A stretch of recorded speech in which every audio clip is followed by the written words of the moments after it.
Good evening, everyone. I'm Faith Washington, and I'm here with Miss Sadie. How are you tonight? I am good. Just so happy to be here, being a part of the youth retreat. You guys are building up your bodies, and I'm excited to see what you guys do. So tonight we're going to be talking about transitioning to high school. So moving into our first point on the high school application process.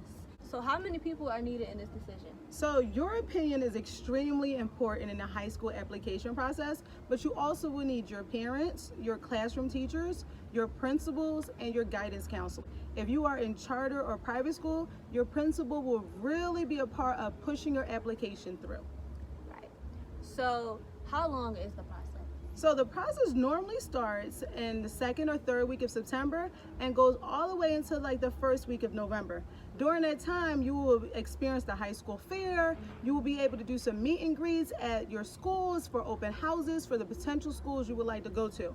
During that time, you're really talking with your family and making your decision on what schools you would like to go to. Cool. What schools be looking for in the new student? So schools are looking for a number of things. One, really looking at your attendance. Are you constantly late?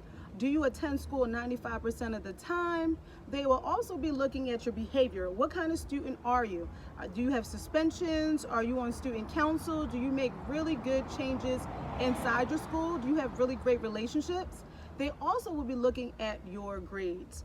Are you an honor roll student? Are you an AB student? Or have you had some challenges and your grades are climbing and improving? Schools are looking at all those things. Right.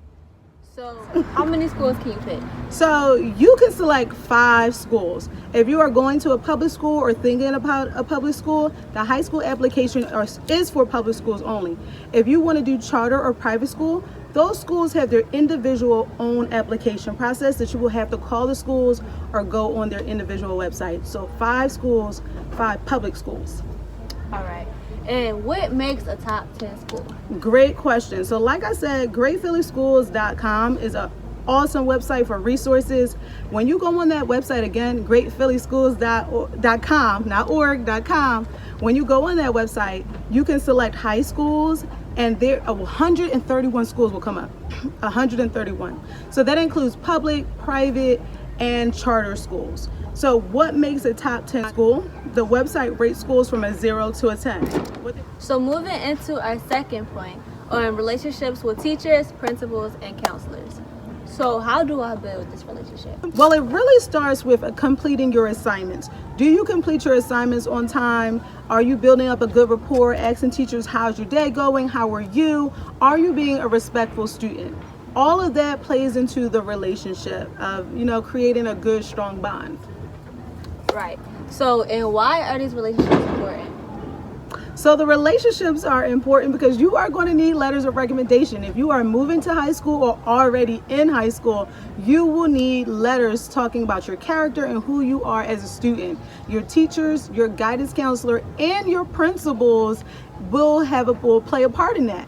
I know building a relationship with your counselor and your principal may be a little bit harder, but you have to just go out of your way, make sure you leave a strong impact on your school. Right. So moving into our third point, stress and anxiety. So what are some things that can help the stress of high school? So it's inevitable. You will be stressed out. If it is about classes, if it's about peers, if it's your teachers, if it's sports, dance, playing the trumpet, you will be stressed about something. It's all about how you handle the stress. So a really strong verse that my mom instilled in me is Philippians 4:6-7.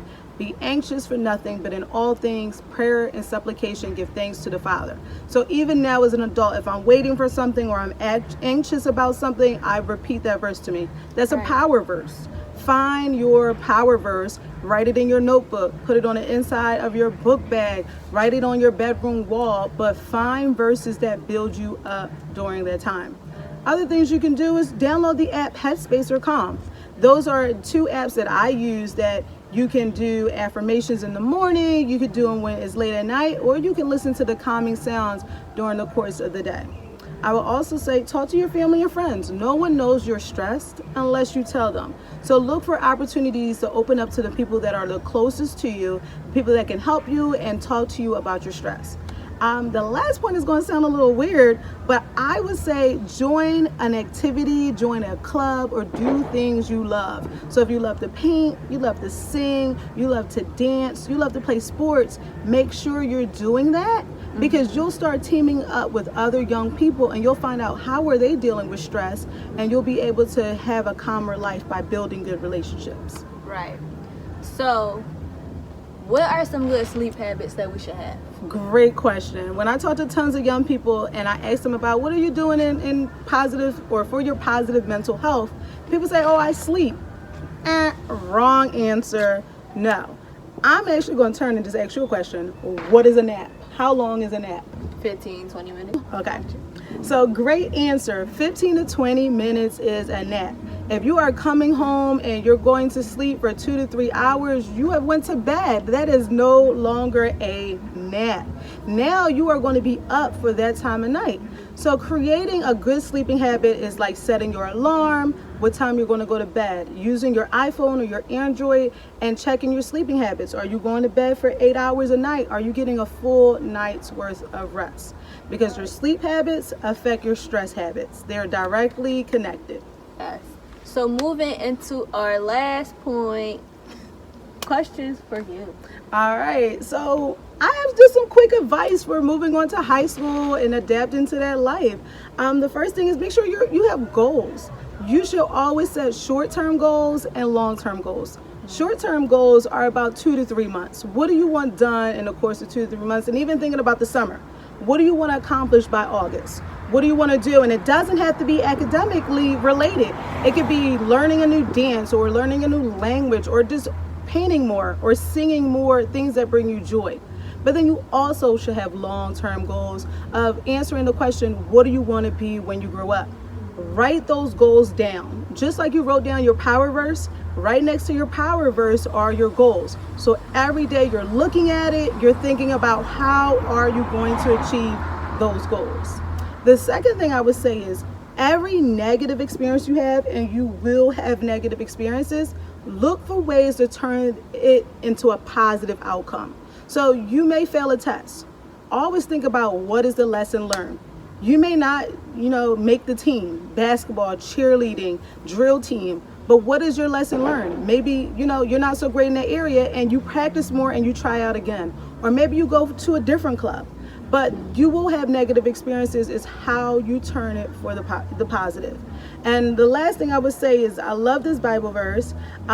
With man, things are impossible, but with God, all things are possible. So right now you may say, I can never do that. Think about the power of yet. I cannot do it yet. I haven't achieved it yet, but you will. With God, all things are possible. So I'm just so happy that you have me here tonight. Yes. Thank you for inviting me. I'm so excited about the virtual youth retreat, guys. Think about those 4 points. Think about the high school application process, building good relationships with your teachers, handling stress, and creating a really good sleep habit. And the only thing I got left to say is Blue Squad. You see these blue shirts out here? Blue Squad all the way. Guys. Good night.